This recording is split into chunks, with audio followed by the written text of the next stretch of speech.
She told me once, I am not a victim, I'm a survivor.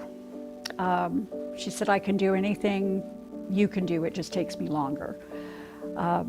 She was fiercely independent, and she wanted what had happened to her to benefit somebody else. She had so much adversity, and she fought really hard against letting that define her. Anne Marie chose joy over a life of sadness. We all changed. There's the before Columbine, and then there's definitely the after Columbine. Her younger brother Nathan was also in the school that day. She's touched a lot of people and supported a lot of people, and I knew some of it to an extent, but I didn't realize the full extent. Rick Townsend lost his daughter Lauren in the shooting.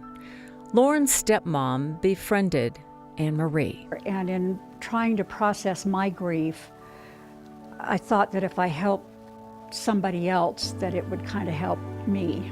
What happens, I think, when you reach out to help somebody is you learn that you get so much more out of it than you give.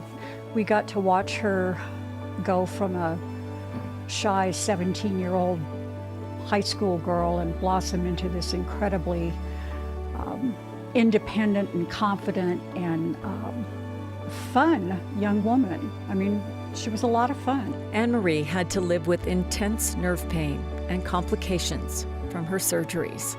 Still, she laughed, and she made others laugh. She survived.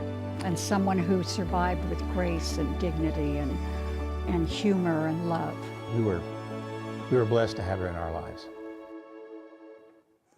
Anne Marie died of natural causes this weekend. She was 43. For several years, Anne Marie and her brother didn't really communicate. They reconnected at the service marking 25 years since the shooting.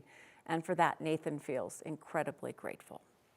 She's just so fierce, right? I mean, she was just so, undefeatable, right? Like whatever challenge came her way, and she spoke up and she advocated for herself and for others. I mean, you knew her from the start, really, and I remember coming to town almost 20 years ago, heard from her very early on if I ever said something on the news that she didn't like. Well, what about this and what about that? And she was just such an incredibly compelling person, and she demanded to be listened to. Yeah. I mean, so many of her friends and Townsends have said, she was an expert on ADA law.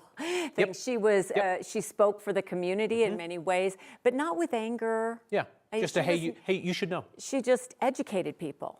And that is really a gift that she shared with everyone, is she provided them kind of a window into her world and also offered some advice. Yeah, yep. She will be missed.